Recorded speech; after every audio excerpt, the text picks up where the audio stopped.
Hey, Mark, can you hear me okay? Hey, yeah, I can hear you. Can you hear me okay? I can hear you. I can see you. Is that a jukebox behind you? Oh, yeah, there's machines, pinballs, and a jukebox. Wow. Wow. Have you always been a pinball guy? Like it's not like hey, I'm 25. I like pinball now. Always been into pinball? Actually, my dad, the like his business is pinballs, jukeboxes, pool tables. So they're just kind of getting serviced right now, and obviously, with COVID, it's not the best industry to be touching buttons on the side of machines, you know? That goes in hand with your bowling material, which definitely I think Yeah. changed a lot of people's lives with that bowling routine. So thank you, I guess, for enlightening me with all that. Yeah, I gotta be honest. I've never been a huge fan of bowling, but my mid to long term goal with that joke was to bring bowling down because it is disgusting. And I'm not talking about people who own their own bowling ball because I know that's a huge thing too. For sure, for sure. Well, I'm a big fan of your material because I know it's Awesome. coming from a good person. A lot of comedians, being a person who always loved stand-up comedies from the time I was a kid, it would always be disheartening to like someone's material and then read some interviews and you go, that has nothing to do with anything about who they are. For example, I love Seinfeld, but when you listen to a Seinfeld interview, you don't have to agree with this, but you listen to it and you go, that guy has nothing to do with anything that he's talking about per se. But in your Yeah, case, yeah, not he's just more of like a bowling, wallfly. exactly. When Yeah, I look at some of your great tweets, like when you're talking about the hip hop skit maybe being more important than the hip hop track on the album, you go, wow, that guy is yeah, like the same life I am. So kudos to you that's on awesome. Thank you. not being the guy who tells the jokes and then is driving Ferraris and has nothing to do with anything. Yeah. No, and honestly, it's a weird thing because I think it all comes down to I've never had hobbies in my life really. Like I was into skateboarding and pretty much that was it. And I always had to find ways to relate to people talking with them. And it was always just about these like little things that are around us. But then also I always connected more with like, the worker or the janitor than the boss. So I always felt that I don't know, like I love the material that I do, obviously, but I don't think in any realm I'm ever gonna stop working. And maybe if I find a Ferrari for cheap, I might buy it and sell it to make a little bit of money. But I don't think I'm gonna be driving it. Just the idea of hitting a pothole is enough stress alone to not make me want to drive one. Fair. And also, I don't need that many people looking at me while I'm driving. They're gonna be like, "Who's the guy in the Ferrari?" And then it's just like, look, I have a couple jokes there. There's some people like them. What do you want me to tell you? Yeah. This isn't intended to be the hey Darren skewers every comedian kind of conversation here. I like Pauly Shore a lot, but I remember Pauly Shore Mm, 10 years or so ago decided he was going to do a political stand-up special for TV, and you hmm. kind of go, Pauly Yeah, Shore, you don't need to do a political special. Like, you don't have to yeah. reinvent yourself.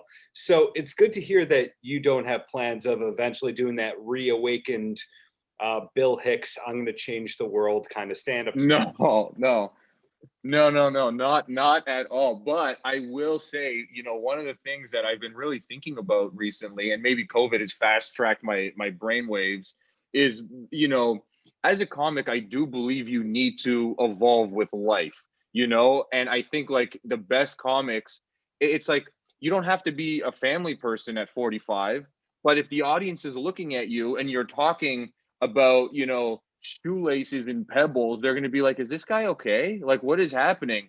And it's like, I do, in theory, want my material to naturally evolve, but also grow with the idea of who's watching me. When you're younger, you can talk about partying and going out, but then I personally feel being like mid 30s, I'm in this middle area where it's kind of like it's going to go either direction. It's either going to evolve with life and material, or this is the age where some comics just get a job and move on with their life. Right. And it's like this, it's like a volatility thing. It's coming together right now, and it's going to blow up one way or the other. Yeah, if I've done my research correctly, you got into stand-up in 2008. When did it become a career of sorts, and not just, hey, I think I'm going to do 5 minutes tonight, and on break from school or work, really? Yeah, it honestly is a very weird thing because I specifically remember the time where it became real to me, and I was probably 5 to 7 years in, and by this point, I was already making, quote unquote money doing comedy and solely surviving off it, because I didn't come from a world where people were like, "Oh, you should be a painter or like a comedian," like maybe like painting houses, or a comedian like while you're serving at a bar, but nobody had these ideas in mind. So I knew quickly how to make money. I'm from Toronto, and I knew people who owned bars, and so I just instantly was like, I don't know what I'm doing on stage, but I could run shows, charge a cover, whatever. But then there was one time where, because when I started, I had a very a hot start or whatever. I won some contests, and Yes. it didn't even seem real to me. Like, I remember I won the laugh off, which was 25 grand. And I, the next morning, forgot until about lunchtime. And I was like, wait a second, was that real? And it still didn't click in. But then there was one night I was at a show, it was some dive bar, and there's a comedian, who's this hilarious guy, Dylan Gott, and he was talking about some stupid stuff. I don't even know what he was talking. And I just kind of stopped and I looked around, and I was like, this is real. I'm literally sitting here with these people who are maybe as crazy as me, if not more or less, and we're all just on stage running our mouth and having fun doing our thing. And that was a point where it really did click in that it was real. And then at about the 7 to 10 year mark, I consider it my leveling up Hmm. phase, because I think that for the most part, I don't know, I feel personally that I really wasn't getting any more traction after 5 years. Hmm. And that's the first point where you have to either level up or just leave. So I took that time to really focus on my material. I even like lost weight. I did all this stuff and really started honing in on things.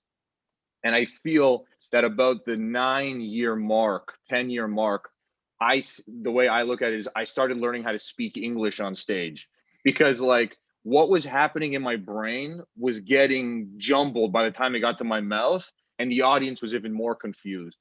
But at that 10 year mark, I was like, wait, maybe I actually can have a funny thought on a reg and make it make sense in 2 lines, and that to me was when I first like really started kind of leveling up, I guess, mentally. So that means that you're really proud of your material from the last like 3 or 4 years, and you don't love the first 10-ish years of It's material? not that I don't love it. It definitely was me for the time, but you got to remember, like, I lost about 60 pounds. Okay. So I don't smoke weed, and everybody thought I was high all the time. Mm. And I used to have a very slow delivery. My eyes, like, even in high school, people thought I was high all the time.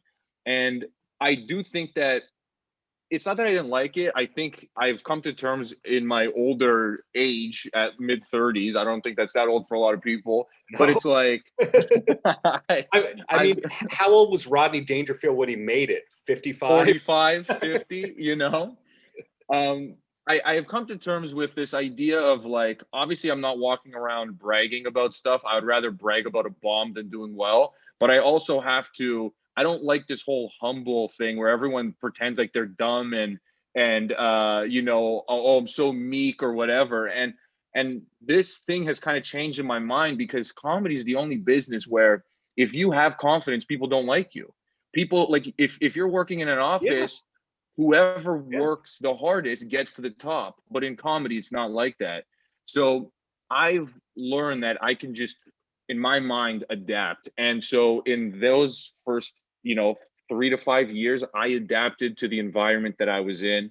In the 5 to 10 year mark, I adapted to that environment. And then now in the 10 to 13 year mark, I'm adapting as I go. Yeah. Well, you bring up an interesting thing when you reference the early success with those competitions. I Mhm. find that with those kinds of competitions, if I come from more of a music industry background, but music, Yeah. comedy, theater, it's all the same in some way. You're all Hmm. performers. You all have to deal with the rigors of the road and all that. But with those kinds of contests and competitions, conferences, whatever they are, there's really two schools of it. One, it leads to the overnight success, and two, it leads you in the wrong direction, nothing happens, etc. So Hmm. you can go both ways. You can say, like, Impractical Jokers, they won I assume you know those guys, the Tenderloins. Yeah. Yeah, I know of them. Yeah. They won a reality show, $1 million, $100,000, whatever it is, Okay. competition, and then they were asked to develop a show, and then nothing happened. There's Yeah. plenty of those stories, and a lot of the people who won Last Comic Standing didn't quite pan out per se. Hmm. It's Hmm. always intriguing to me to see when people win those things, if that is going to be the golden ticket, or if that's just going to be the thing that 3, 4 years later they go, oh, everything is totally wrong here. I got to do my own thing. And that's what Yeah. I think the journey for you has been as an outsider. Mm. Yeah, and it's true because I was actually just talking about this the other day with my friend. It's like, when you feel like you're on the right path, all of this stuff is just a pit stop. Like, don't get me wrong. If someone offers me a special, I'm taking it. Is it going Yeah. to change my life? It might make things easier for me for 3 months, but after that, what's happening? And I do think that there is so much hype with social media and all that stuff that, yeah, you're looking for a boost of people to follow you. But even then, you have now a million people follow you. You still have to create content. And it's like, Mhm. I know you did an interview recently with K-Trev, and to Oh, me personally, you did I your think, homework. Thank you. yeah. I think that K-Trev, I don't know a lot of comedians who have taken, or I haven't seen a lot of comedians take the path that he took. And to me, that is the most natural path that a comedian should take, where you hone your act, like you hone your act for a long time. He obviously had an acting background. He then elevates his presence by acting on a show, which he was awesome at, and the show does amazing. Now you have people come to see him from the show, but didn't know that he was a comedian. Oh And yeah. then he blows their mind as a comic because he's actually an amazing comic. And that process, if you think about comedians from like Eddie Murphy, Chris Rock, even Seinfeld, that's how all of these guys blew up pre-social media. They were comics for 10, 20 years before they got mainstream, maybe not Eddie Murphy as much, but like they got mainstream success. Then people are like, oh man, that's Chris Rock. He's in Beverly Hills Ninja or whatever movie. And then like they watch him and they're like, man, this guy's hilarious. So now it levels you up, and social media definitely cut the middleman out. And I think the idea of evolving and growing and just being as real as you can. I hate the word real, but like the audience can tell if you're For putting sure. on a Pauly Shore political act, like if you're not a political person. Much respect to Pauly Shore. I mean, and hey, Yeah. without his family, the Comedy Store, without that, there's no Richard Pryor and Hmm. all these comedy greats. But sometimes you just don't want that grown up kind of special from Yeah. certain people. Like, for example, I'm a big music guy, big metal guy, and there was this album that Pat Boone did. Do you know the oldie singer Pat Boone? I heard the name, but I don't know. I might know a song of his, He was but I like one of the first pop, like, clean cut Americana things okay. of the late 50s, early 60s. And they were using him for a while to do the cleaned up versions of Little Richard and Okay. all the black artists so it could be marketable to the white audiences. Yeah. And he's kind of Americana. And in the late 90s, he did an album called Pat Boone in a Metal Mood, and it was cocktail jazz versions of Van Halen and Ozzy Osbourne and Guns N' Roses and all that. I And think I've heard the Metallica one of that. Is there a Metallica, like a yeah, sympathy one, a sympathy, whatever? Yeah, I think yeah. I've heard that. And on one hand, you have to think about it and you go, I don't know if this is somebody in his camp going, Pat, do you know what's going to cross you over to the next generation?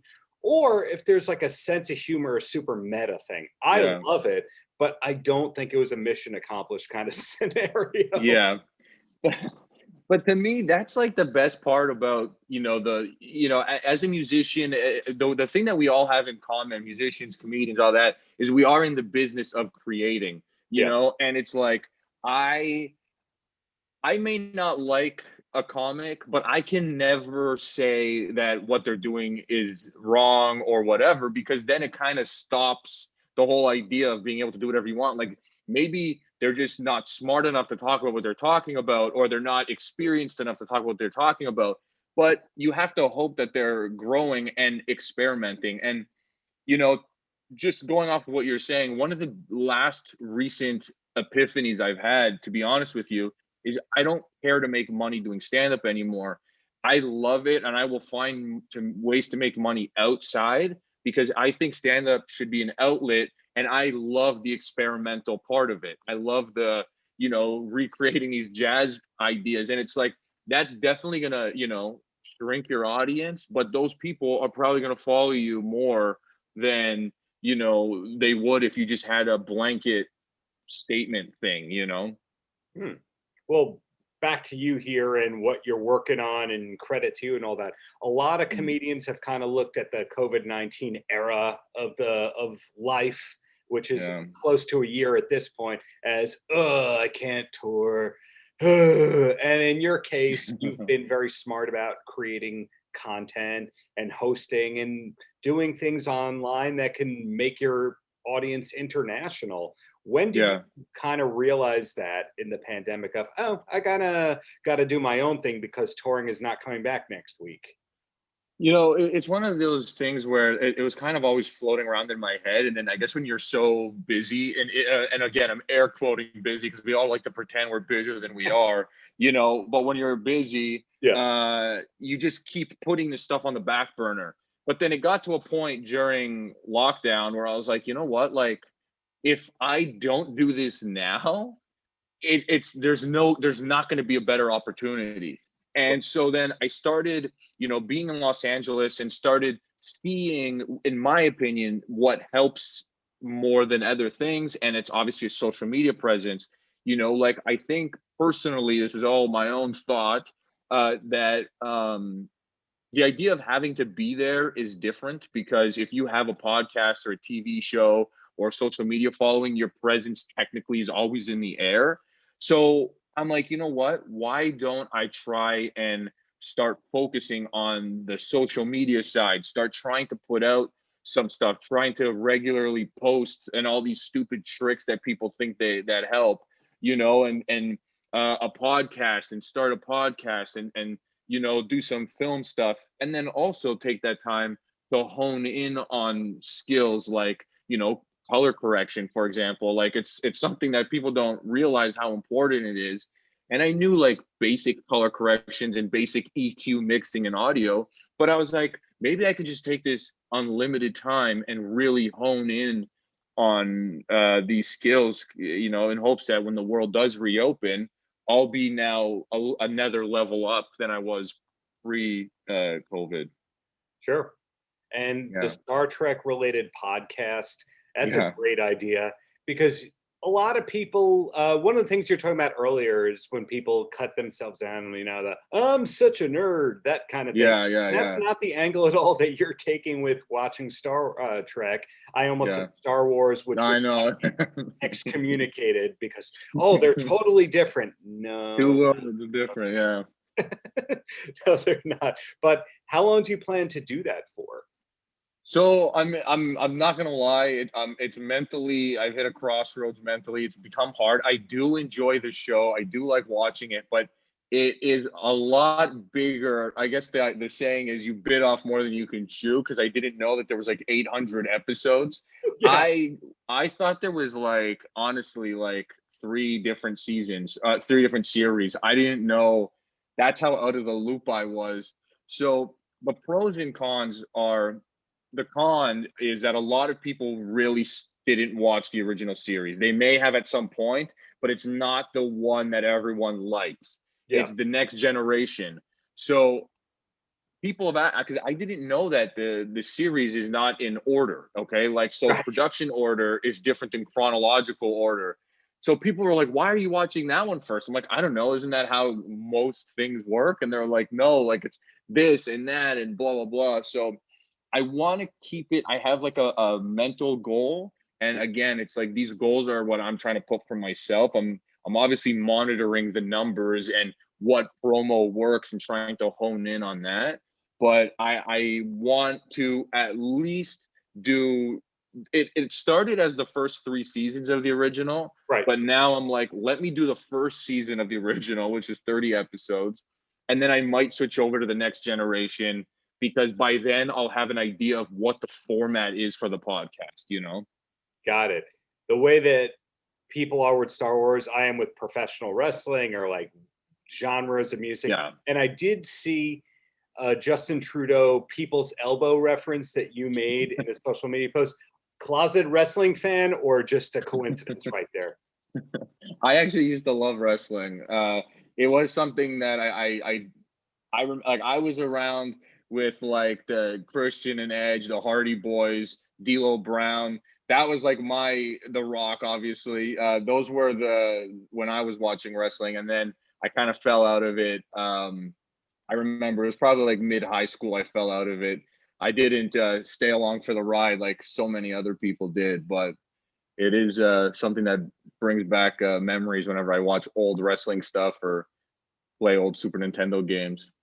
Yeah, well, hey, unsolicited idea here, but actually braving yourself to watch some of those old pay-per-views that you thought were great as an adult, that might be more, that might be better for your mental health than having to breathe through Star Trek. I wasn't born with that sci-fi gene. I don't know if that's something that's wrong with me. If I liked Star Trek, Star Wars, Fish, and the Grateful Dead, Fish the band, not the food, I love the food. If I love those things, I've thought about how life would be so much easier, because that would mean I have a better attention span. I have an imagination. I could tolerate fiction. I don't have those things. So see, you're right. So for you in this case, because you're clearly not a sci-fi guy, what are your primary interests? Is it actually comedy, that when you're not doing comedy, you're listening to comedy and working on comedy? No, I actually am a sci-fi guy. I do like stuff with aliens. I like, stuff with like cult related stuff, like movies like Constantine, like I like those movies for many reasons. And Star Trek was just something that I never got into, just for whatever reason. I just didn't know anybody who was into it. And even Star Wars, I haven't seen anything after 4, 5, and 6. Like I haven't seen any of the new ones. It just like, that was a whole thing that was kind of like wrestling to me. I'm like, there's so much happening, I just can't get back into it now.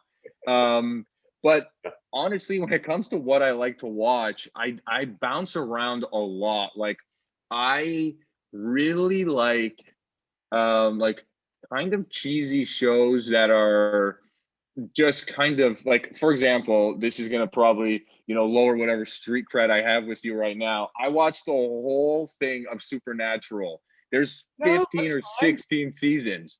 And like, I watched the whole thing because I liked it. I was like, this is just something that's stupid. Like a show gets to a point, kind of like a comedian, where they're aware of what's happening. Yes. And they start playing up certain things. Like on the flip side, Rick and Morty, I started watching it, and personally, I think it became too aware that it got annoying. Like it was like, why is Morty or whatever, the doctor, always talking to the camera? And they're like, the first time they laugh while they're doing stuff, that's fine. Yeah. When you start using that a lot, I'm like, okay, this is just getting a little. So there's that balance of being aware where it's like, hey, we know what's happening, but too much is too much. That's a Dan Harmon show, Rick and Yeah. Okay, so my wife and I are going through Community. We never watched it the first time around, and it's one of the greatest shows that we've noticed. ever, except these last 2 seasons. It's so much self-referential stuff. Yeah. It's the same exact thing that you're describing Rick and Morty, which I've heard is funny. And It's very funny. sometimes, though, too much of that is a problem. So yeah, Mhm. you definitely have to find that balance. So what I was getting at with outside hobbies, like you're not randomly, oh, I love lacrosse, I follow Oh. professional lacrosse. Are there any like hobbies outside of TV and media for you? And it's totally normal if there's not. I don't like the only thing that I was a victim of falling into was, I guess, doing the stocks during COVID.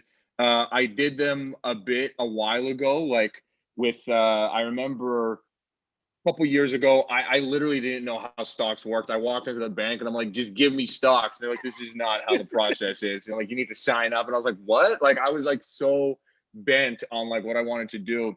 But I started kind of doing that a bit. And I actually recently have started learning how to code, like build websites. So I'm actually building this. The B story to my podcast is me talking about building the website for my podcast, which is very basic right now, but I'm learning how to do basic HTML and CSS. And it kind of has been a fun experience, like once you understand basic layout stuff, Mhm. it's easier to search for what you're trying to do, and so I would say those two things. I never liked school, to be honest with you, but I Mhm. always liked learning, but I always wanted to learn what I wanted to learn. And now that we're in this time of like, you can sign up for an online class or YouTube how to do something, Mhm. I've been really, I guess, if learning is a hobby, that's what I've been doing on my Yeah. downtime. Well, I think it's an interesting career that you have because we can't just pigeonhole that, hey, Mark is a stand-up comic, because technically you're a recording artist, because thanks to Barry Uh, and his team, there's yeah. there's albums you can buy. There's actual Hmm. stuff on that end. There's the podcast element. There's a show that you have that you're working on. Are you Next allowed to talk stage. about that? Or Yeah, it's called Next Stage. It's with Bell Fibe, which is a Canadian platform for I don't know what it's called, like a specialty channel. So is the that show Bell is Media? essentially, hmm? That's related to Bell Media? Yeah, Bell Media. Okay, sure. So it's essentially like it's about vaudeville. Okay, so we thought of the idea because the guy who I did the show with, this guy Phil LeConte, he does the Waterloo Comedy Fest, and then so he was the first person to bring me to a festival like 12 years ago. He actually just posted that this would be the 12-year anniversary. He saw me at a show in Toronto, and I think I was talking about birds for 10 minutes, and he was like, "We didn't know if you were just out of your mind."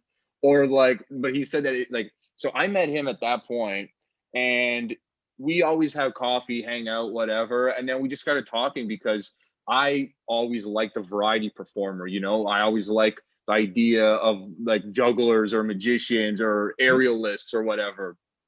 So we started talking about possibly trying to figure out a show that we could do that around. And then so the idea of Next Stage happened, where it is a show where we like it's a basic like interview style show where you talk to performers, but we talk a bit about the history of what they do, and then we see them in their element. And it's a very simple format, but it was awesome, and it was like done really well, like a legit like 4 or 5 camera shoot. Like, even if they cut me out of the show 100%, their show will still look amazing, because it's like the way they filmed the performance was insane. It was really nice. So all that said, you can't really say, well, Mark just does this one thing, because there's so Yeah. many interesting things that you do. There's so many titles that you have and all that. So that's the long-term kind of plan for you. I'm not just a stand-up. I do also do X, Y, and Z. I think so. I think, to be honest with you, I was saying a bit earlier, is like I like stand up being in my back pocket. I hate that all I had in my life before I was a comedian was people thought I was a funny guy. And then once I'm a comedian, I lost that element because they're like, well, whatever. Like, why are you trying to tell us jokes now? I'm like, I'm just talking. Like, this is how I always was. And so now I'm like, I think I'm out of the tunnel vision phase of stand up. It's now a gear that's rotating in my brain at all times. Like, I'm not gonna lie, it's obviously a little bit rusted over the past year, Sure. because I'm not consistently doing stand-up. It's not on my mind, but it is something that when the world gets back to whatever level it needs to, I feel comfortable knowing that I could just go back on stage and get right into it, and that was something that I realized a couple months ago when I did a live show in Toronto. It was outside, no microphone, and I haven't done a spot maybe in like 8 months, and it just like went right back to normal. And I'm like, okay, that to me was enough of a confidence boost to focus on other things now and create some sort of income to support my stand-up addiction, because that's really what it is, you know. Fair. Well, you've been so generous with your time on a Saturday, so credit to you on that. I'll ask the closing question, and this can be as much or as little as you want, and it can include as much self-promotion as you want. And that's, Mark, any last words for the kids? I honestly, thanks for the interview. But I would say if you want to check out, like, if anything that I've said here has made somewhat sense and you're like, oh, how can I hear more of this guy? I do have my new album that just came out. It's actually like it's been dubbed a concept album because it's stand-up and sketch, and it's called Minutiae. I do not know how to spell it. I just like the word, so you got to just kind of Google that part. It's called Minutiae, and it's been honestly getting like a lot of good traction, and the sketches were a fun thing to do. I've never done that before, and it was actually recorded by coastal over the border. Like, we were all recording in different parts of Canada and the United States, and it came out awesome. Obviously my podcast is My First Trek. You can check that out on Instagram and myfirsttrek.com. It's a very poorly built website that it looks like it was built in 97, but we're getting into the times. And and I think that's it. Just, my name's Mark DeBonis. If anything else will be on something of mine. Cool. Well, when things get normal again, hope to see you live in New York in some form. But until then, it's great to know that we can catch you out as a podcaster. We can watch you cooking hot dogs and talking with hot dogs on YouTube, etc. So, Mark, thank you for doing what you do. No, thanks for having me on. Paltrocast.